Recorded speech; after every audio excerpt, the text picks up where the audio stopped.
आप सभी को देव दीपावली और गुरु पर्व की ढेरों बधाइयां और शुभकामनाएं।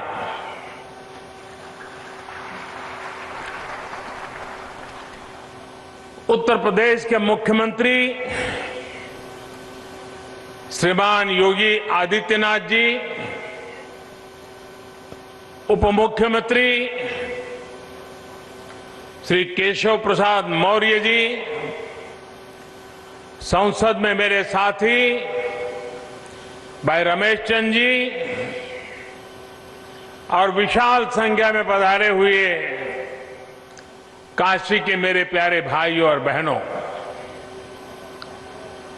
देव दीपावली और गुरु नानक देव जी के प्रकाशोत्सव पर आज काशी को आधुनिक इंफ्रास्ट्रक्चर का एक और उपहार मिल रहा है।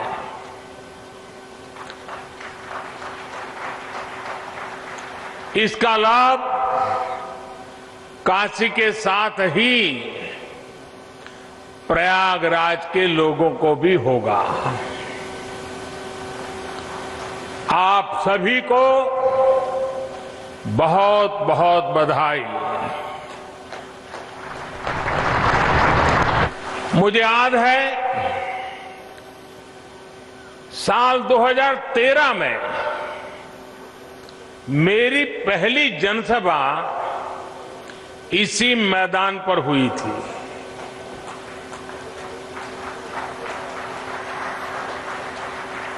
और तब यहां से गुजरने वाला हाईवे 4 लेन का था। आज बाबा विश्वनाथ के आशीर्वाद से ये हाईवे 6 लेन 6 लेन का हो चुका है।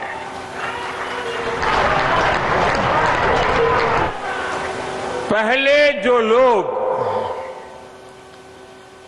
हंडिया से राजा तालाब आते जाते थे, उन्हें पता है इस हाईवे पर कितनी ज्यादा मुश्किलें आती थी। जगह जगह जाम, बहुत धीमे ट्रैफिक, दिल्ली और दूसरे शहरों से भी जो लोग आते थे वो इस रास्ते पर आकर परेशान हो जाते थे। 70 किलोमीटर से ज्यादा का वो सफर अब आराम से होगा, तेज रफ्तार में होगा। इस हाईवे के चौड़ा होने से काशी और प्रयाग के बीच का आना जाना अब और आसान हो गया है। कांवड़ यात्रा के दौरान कांवड़ियों को और इस क्षेत्र के लोगों को जो परेशानी होती थी, अब वो भी समाप्त हो जाएगी।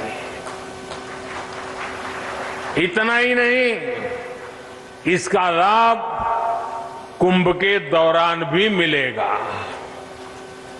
भाई और बहनों, आस्था से जुड़ी जगह हो या फिर किसी विशेष काम की, लोग कहीं भी आने जाने से पहले ये जरूर देखते हैं कि वहां आना जाना कितना आसान है।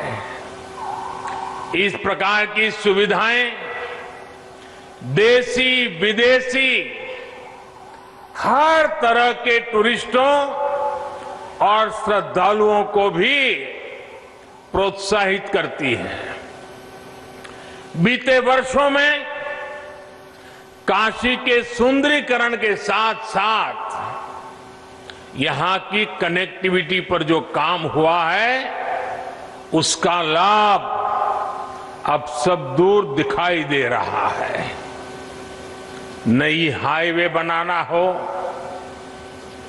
पुल फ्लाईओवर बनाना हो, ट्रैफिक जाम कम करने के लिए रास्तों को चौड़ा करना हो, जितना काम बनारस और आसपास के इलाके में अभी हो रहा है, उतना आजादी के बाद कभी नहीं हुआ। बनारस का सेवक होने के नाते मेरा प्रयास यही है कि बनारस के लोगों की दिक्कतें कम हो, उनका जीवन और आसान बने।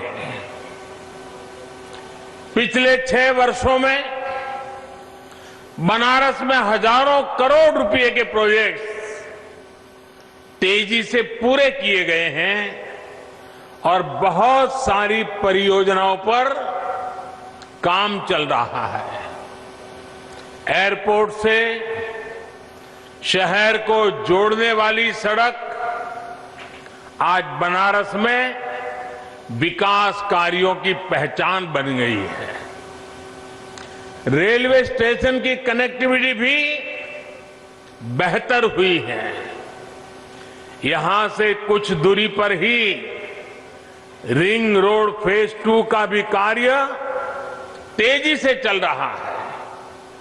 इसके पूरा होने से सुल्तानपुर, आजमगढ़ और गाजीपुर से आने जाने वाले भारी वाहन, भारी व्हीकल्स शहर में एंट्री लिए बिना सीधे इस नए 6 लेन हाईवे से निकल सकेंगे। वहीं जिन दूसरे हाईवे पर निर्माण कार्य चल रहा है, वो भी जल्द ही पूरा करने का प्रयास किया जा रहा है। इन हाईवे के बनने से वाराणसी, लखनऊ, आजमगढ़ और गोरखपुर की यात्रा और आसान हो जाएगी। भाइयों और बहनों, अच्छी सड़कें, अच्छे रेल मार्ग, अच्छी और सस्ती हवाई सुविधाएं ये समाज के हर वर्ग को सुविधा देती है।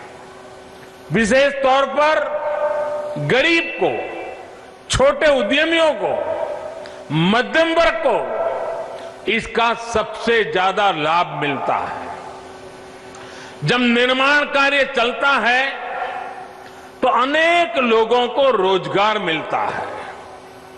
जब ये प्रोजेक्ट बनकर तैयार होते हैं तो समय बचता है, खर्च कम होता और परेशानी भी कम होती है। कोरोना के इस समय में भी श्रमिक साथियों के लिए रोजगार का बहुत बड़ा माध्यम इंफ्रास्ट्रक्चर के ये प्रोजेक्ट ही बने हैं। भाइयों और बहनों, मुझे खुशी है कि उत्तर प्रदेश में योगी जी और उनकी पूरी टीम ने सरकार बनने के बाद यहां भी इंफ्रास्ट्रक्चर निर्माण में अभूतपूर्व तेजी आई है। पहले उत्तर प्रदेश के इंफ्रास्ट्रक्चर की स्थिति क्या थी, ये आप सभी भली भांति जानते हैं। आज उत्तर प्रदेश की पहचान एक्सप्रेस प्रदेश के रूप में सशक्त हो रही है।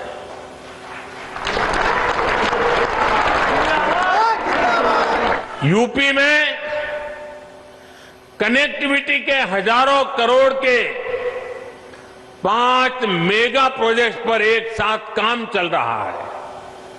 आज पूर्वांचल हो, बुंदेलखंड हो, पश्चिमी उत्तर प्रदेश हो, हर कोने को एक्सप्रेस वे से जोड़ा जा रहा है।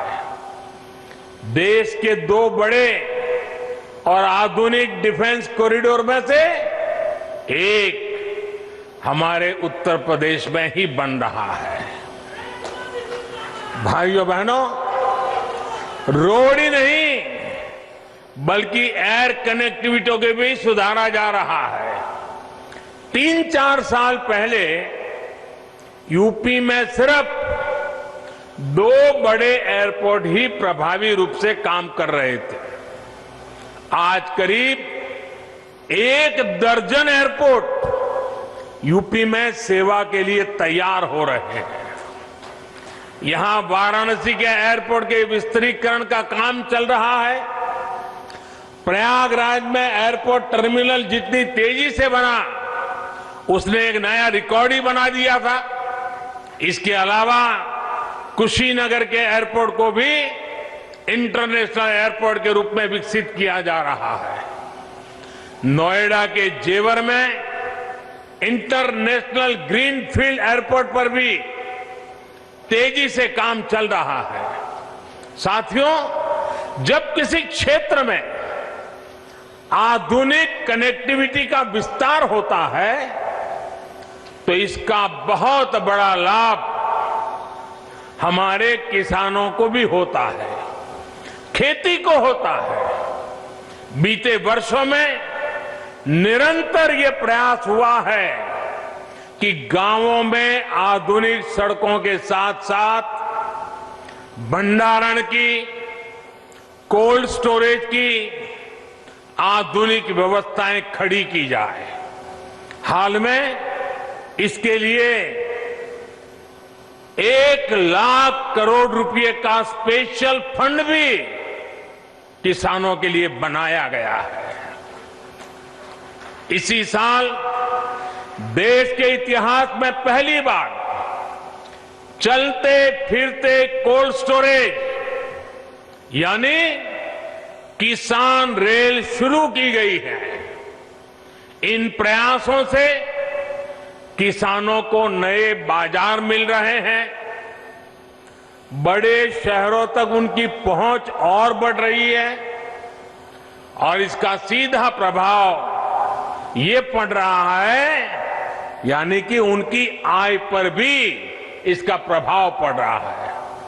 साथियों, वाराणसी सहित पूर्वांचल में ही जो बेहतरीन इंफ्रास्ट्रक्चर तैयार हुआ है, उसका बहुत अधिक लाभ इस पूरे क्षेत्र को हुआ है। वाराणसी में पेरिसेबल कार्गो सेंटर बनने के कारण अब यहां के किसानों को अब फल और सब्जियों को स्टोर करके रखने और उन्हें आसानी से बेचने की बहुत बड़ी सुविधा मिली है। इस स्टोरेज कैपेसिटी के कारण पहली बार यहां के किसानों की उपज बड़ी मात्रा में विदेशों में निर्यात हो रही है।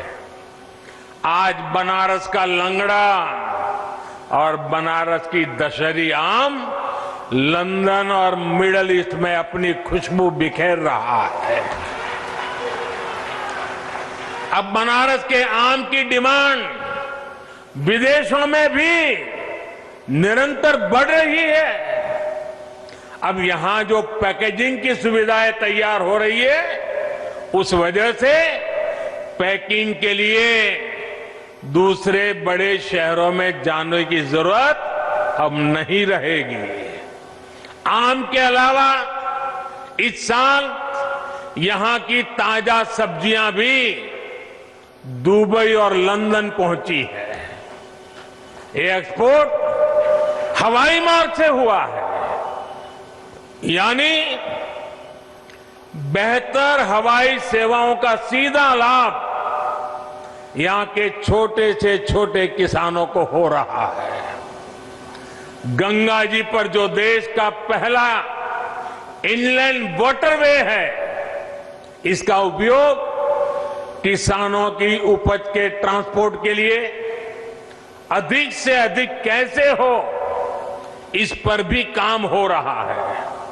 साथियों, सरकार के प्रयासों और आधुनिक इंफ्रास्ट्रक्चर से किसानों को कितना लाभ हो रहा है, इसका एक बेहतरीन उदाहरण चंदौली का काला चावल, ब्लैक राइस है। ये चावल चंदौली के किसानों के घरों में समृद्धि लेकर के आ रहा है। चंदौली के किसानों की आय को बढ़ाने के लिए 2 साल पहले काले चावल की एक वैरायटी का प्रयोग यहां किया गया था। पिछले साल खरीफ के सीजन में करीब 400 किसानों को ये चावल उगाने के लिए दिया गया। इन किसानों की एक समिति बनाई गई। इसके लिए मार्केट तलाश किया गया। सामान्य चावल जहां 35-40 रुपए किलो के हिसाब से बिकता है, वहीं यहां बेहतरीन काला चावल 300 रुपये तक बिक रहा है। बड़ी बात यह भी है कि ब्लैक राइस को विदेशी बाजार भी मिल गया है। पहली बार ऑस्ट्रेलिया को यह चावल निर्यात हुआ है, वो भी करीब 850 रुपये किलो के हिसाब से। यानी जहां धान का एमएसपी 1800 रुपये है, वहीं काला चावल 8,500 रुपये प्रति क्विंटल बिका है। मुझे बताया गया है कि इस कामयाबी को देखते हुए इस बार के सीजन में लगभग 1000 किसान परिवार काले चावल की खेती कर रहे हैं। भाई और बहनों, किसान को आधुनिक सुविधाएं देना, छोटे किसानों को संगठित करके उनको बड़ी ताकत बनाना, किसानों की आय बढ़ाने के प्रयास निरंतर जारी है। बीते सालों में फसल बीमा हो या सिंचाई, बीज हो या बाजार, हर स्तर पर काम किया गया है। प्रधानमंत्री फसल बीमा योजना से देश के लगभग 4 करोड़ किसान परिवारों की मदद हुई है।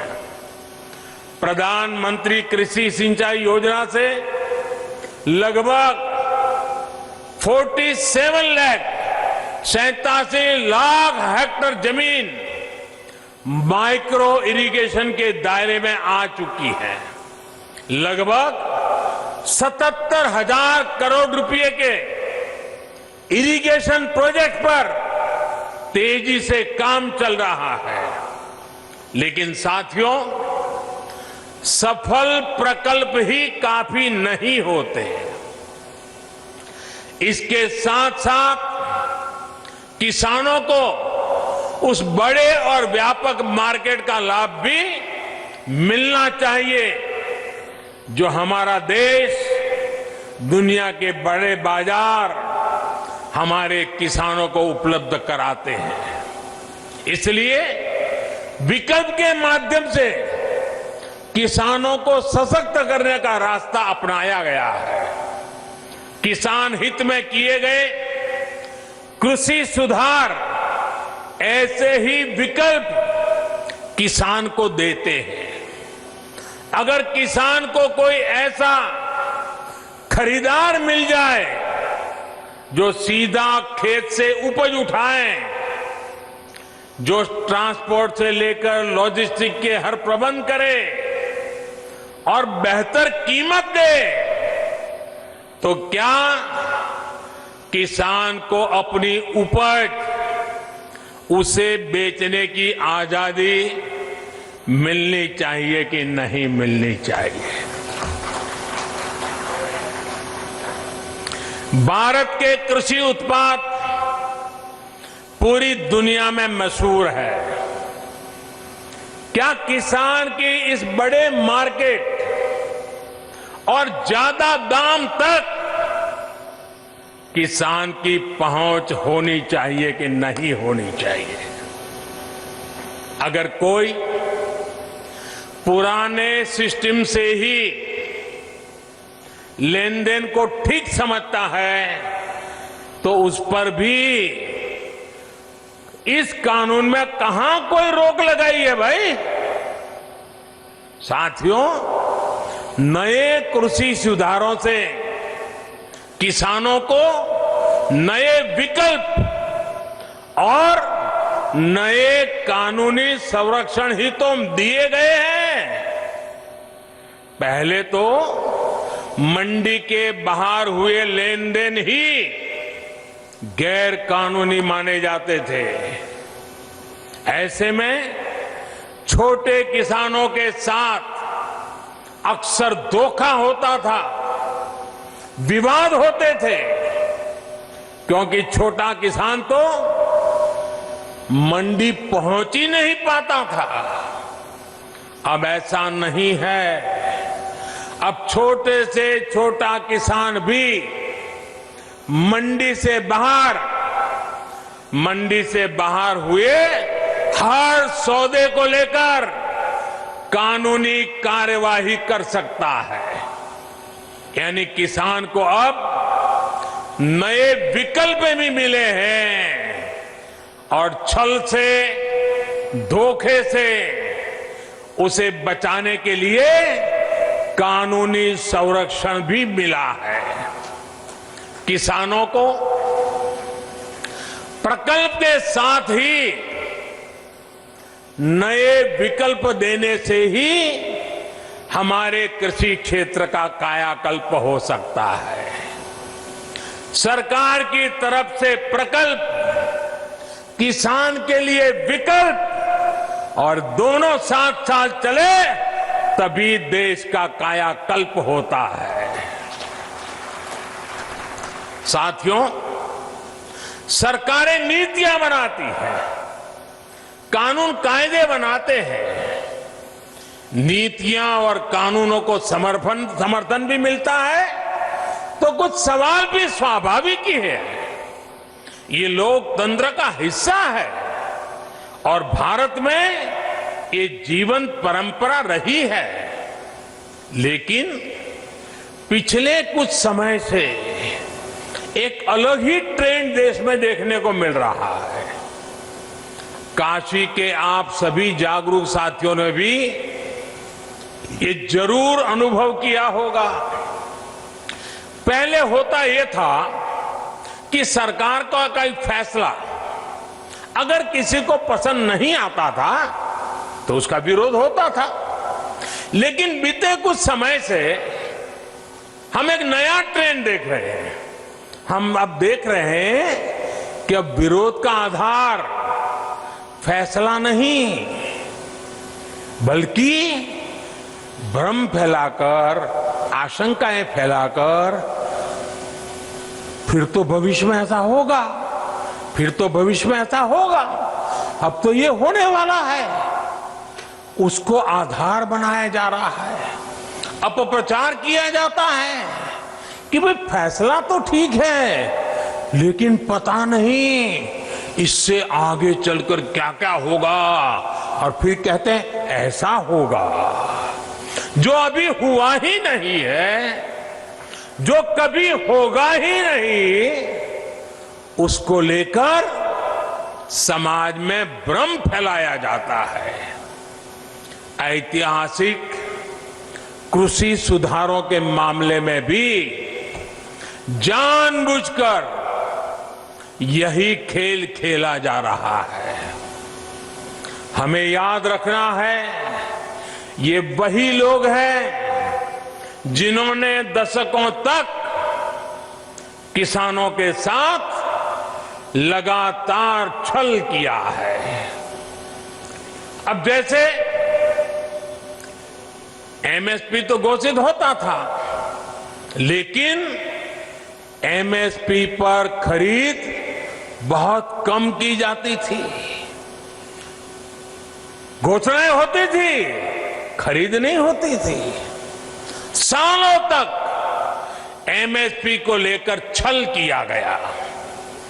किसानों के नाम पर बड़े बड़े कर्ज माफी के पैकेज घोषित किए जाते थे, लेकिन छोटे और सीमांत किसानों तक ये पहुंचते ही नहीं थे। यानी कर्ज माफी को लेकर भी छल किया गया। किसानों के नाम पर बड़ी बड़ी योजनाएं घोषित होती थी, लेकिन वो खुद मानते थे कि 1 रुपये में से सिर्फ 15 पैसे ही किसान तक पहुंचते हैं। यानी योजनाओं के नाम पर छल, किसानों के नाम पर खाद पर बहुत बड़ी सब्सिडी दी गई, लेकिन ये फर्टिलाइजर खेत से ज्यादा काला बाजारियों के पास पहुंच जाता था। यानी यूरिया खाद के नाम पर भी छल। किसानों को प्रोडक्टिविटी बढ़ाने के लिए कहा गया, लेकिन प्रॉफिटेबिलिटी किसान के बजाय किसी और की सुनिश्चित की गई। पहले वोट के लिए वादा और फिर छल, यही खेल लंबे समय तक देश में चलता रहा है। साथियों, जब इतिहास छल का रहा हो तब 2 बातें बड़ी स्वाभाविक है। पहली ये कि किसान अगर सरकारों की बातों से कई बार आशंकित रहता है तो उसके पीछे दशकों का ये लंबा छल का इतिहास है। और दूसरी ये कि जिन्होंने वादे तोड़े, छल किया, उनके लिए ये झूठ फैलाना एक प्रकार से आदत बन गई है, मजबूरी बन चुका है। जो पहले होता था वैसा ही अब भी होने वाला है, क्योंकि उन्होंने ऐसा ही किया था। इसलिए वही फॉर्मूला लगा करके आज भी देख रहे हैं। लेकिन जब इस सरकार का ट्रैक रिकॉर्ड देखोगे तो सच आपके सामने खुल करके आ जाएगा। हमने कहा था कि हम यूरिया की कालाबाजारी रोकेंगे और किसानों को पर्याप्त यूरिया देंगे। बीते 6 साल में यूरिया की कमी नहीं होने दी। पहले तो यूरिया ब्लैक में लेना पड़ता है, यूरिया के लिए रात रात लाइन में ला करके रात को बाहर ठंड में सोना पड़ता था, और कई बार यूरिया लेने वाले किसानों पर लाठीचार्ज की घटनाएं होती थी। आज ये सब बंद हो गया। यहां तक कि कोरोना लॉकडाउन तक, उसमें भी जब लगभग हर गतिविधि बंद थी, तब भी हमने यूरिया पहुंचाने में दिक्कत नहीं आने दी गई। हमने वादा किया था कि स्वामीनाथन आयोग की सिफारिश के अनुकूल लागत का 1.5 गुना एमएसपी देंगे। ये वादा सिर्फ कागज पर ही नहीं, ये वादा हमने पूरा किया। और इतना ही नहीं, किसान के बैंक खाते तक पैसे पहुंचे, इसका प्रबंध किया। साथियों, सिर्फ दाल की ही बात करें, पल्सेस की बात करें, 2014 से पहले के 5 सालों में, हमारे जो पहले वाली सरकार थी उसके 5 सालों में लगभग 650 करोड़ रुपए की ही दाल किसान से खरीदी गई थी। कितनी? 650 करोड़। कितना भैया? जरा बताइए, पूरे देश में कितना? 650 करोड़।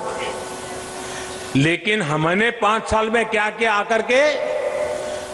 हमारे 5 सालों में हमने लगभग 49,000 करोड़, 49,000 करोड़ यानी करीब करीब 50,000 करोड़ रुपए की दालें एमएसपी पर खरीदी है, यानी लगभग 75 गुना बढ़ोतरी।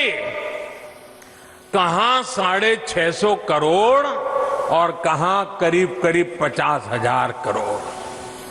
2014 से पहले के 5 सालों में, उनकी आखिरी सरकार की मैं बात कर रहा हूं, 5 सालों में पहले की सरकार ने 2 लाख करोड़ रुपए का धान खरीदा था पूरे देश में, 2 लाख करोड़ का एमएसपी पर। लेकिन हमने हमारे 5 साल में धान के लिए 5 लाख करोड़ रुपए एमएसपी के रूप में किसानों तक हमने पहुंचा दिए हैं साथियों। यानी लगभग 2.5 गुना ज्यादा पैसा किसान के पास पहुंचा है। 2014 से पहले के 5 सालों में गेहूं की खरीद पर 1.5 लाख करोड़ रुपए के आसपास ही किसानों को मिला। 1.5 लाख करोड़ उनकी सरकार के 5 साल।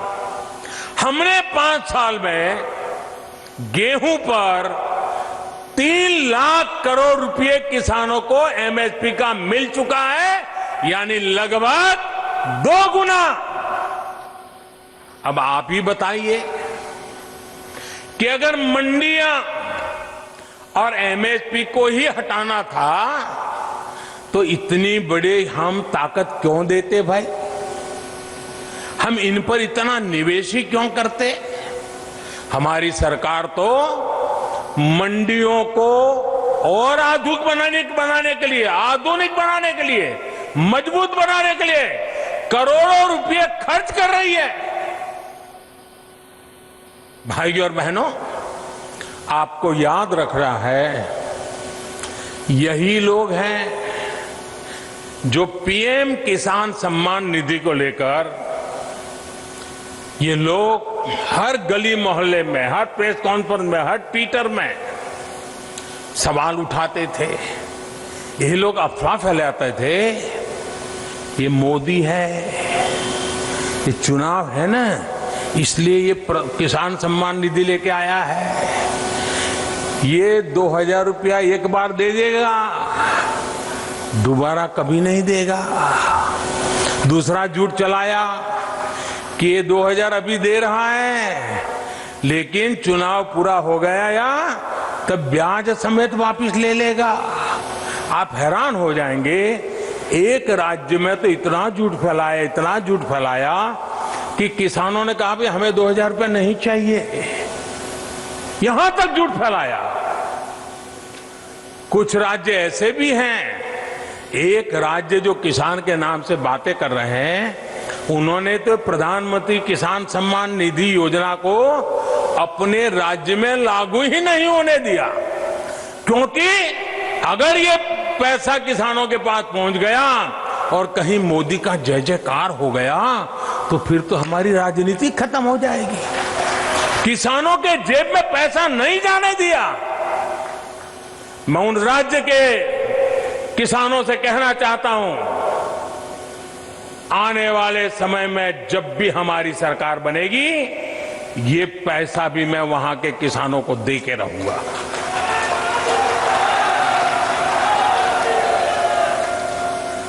साथियों, देश के 10 करोड़ से ज्यादा किसान परिवारों के बैंक खाते में सीधी मदद दी जा रही है और ये प्रधानमंत्री किसान सम्मान निधि के द्वारा लगातार चल रहा है। साल में 3 बार देते हैं और अब तक 1 लाख करोड़ रुपया सीधा किसानों के बैंक खाते में पहुंच चुका है। साथियों, हमने वादा किया था कि किसानों के लिए पेंशन योजना बनाएंगे। आज पीएम किसान मानधन योजना लागू है और बहुत कम समय में ही 21 लाख किसान परिवार इसमें जुड़ भी चुके हैं। भाइयों और बहनों, वादों को जमीन पर उतारने के इसी ट्रैक रिकॉर्ड के बल पर किसानों के हित में नए कृषि सुधार कानून लाए गए हैं। किसानों को न्याय दिलाने में ये कितने काम आ रहे हैं, ये आए दिन हम जरूर देखेंगे, अनुभव करेंगे और मुझे विश्वास है मीडिया में भी इसकी सकारात्मक चर्चाएं होगी और हमें देखने भी मिलेगा, पढ़ने को भी मिलेगा। मुझे एहसास है कि दशकों का छलावा किसानों को आशंकित करता है। किसानों का दोष नहीं है, लेकिन मैं देशवासियों को कहना चाहता हूं, मैं मेरे किसान भाई बहनों को कहना चाहता हूं और मां गंगा के घाट पर से कहना चाहता हूं, काशी जैसी पवित्र नगरी से कह रहा हूं, अब छल से नहीं, गंगा जल जैसी पवित्र नीयत के साथ काम किया जा रहा है।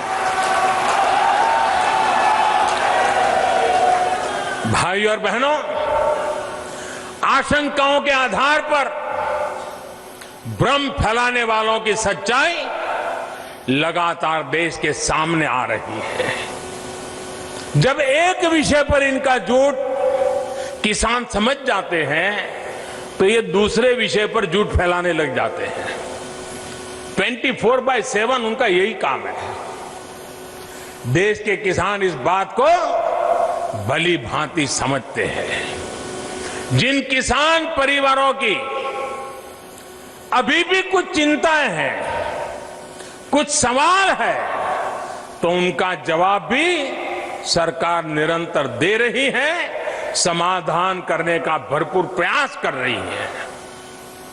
मां अन्नपूर्णा के आशीर्वाद से हमारा अन्नदाता आत्मनिर्भर भारत की अगुवाई करेगा। मुझे विश्वास है आज जिन किसानों को कृषि सुधारों पर कुछ शंकाएं हैं, वो भी भविष्य में इन कृषि सुधारों का लाभ उठाकर अपनी आय बढ़ाएंगे, ये मेरा पक्का विश्वास है। अंत में फिर एक बार आप सभी को इस आधुनिक हाईवे के लिए मैं बहुत बहुत बधाई देता हूं। काशी का रूप और स्वरूप यूं ही भव्य बनता रहे, इसके लिए हमारे प्रयास निरंतर चलते रहेंगे। अभी मेरे बनारस में और भी कार्यक्रम हैं, यहां भी कई विषयों पर विस्तार से बात करूंगा। कोरोना के कारण इस बार मुझे आने में थोड़ा विलंब हुआ, लेकिन आज आपके दर्शन हो गए, मुझे नई ऊर्जा मिल गई, आपके आशीर्वाद मिल गए, काम करने की नई ताकत मिल गई। आप इतनी बड़ी मात्रा में आकर के आशीर्वाद दे रहे हैं, यही मेरी ऊर्जा है, यही मेरे लिए आशीर्वाद है। मैं आपका बहुत बहुत आभारी हूं। मेरे साथ दोनों मुट्ठी बंद करके पूरी ताकत से बोलिए, भारत माता की, भारत माता की, भारत माता की, भारत माता की। बहुत बहुत धन्यवाद। तो काशी के खजूरी मैदान में प्रधानमंत्री नरेंद्र मोदी जनता से मुखातिब हुए। उन्होंने किसान आंदोलन के बीच वाराणसी से किसानों को याद किया, काशी से किसानों को याद किया। उन्होंने कहा कि किसानों को आश्वासन दिया कि नए कृषि कानूनों में किसानों को विकल्प दिए गए हैं, नए कानूनी संरक्षण दिए गए हैं। पहले सरकार का कोई फैसला पसंद नहीं आता था तो विरोध होता था, अब भ्रम फैलाया जा रहा है। यह कहकर प्रधानमंत्री ने विपक्ष पर सीधे सीधे हमला भी एक तरह से किया। उन्होंने कहा कि दशकों तक किसानों के साथ छल किया गया है, लेकिन अब ऐसा नहीं है और अभी भी किसानों की चिंता, जो उनके सवाल हैं, उनका जवाब जो है वो सरकार की तरफ से दिया जा रहा है। और क्या क्या बड़ी बातें प्रधानमंत्री ने कही हैं वो आपको बताएंगे एक छोटे से ब्रेक के बाद।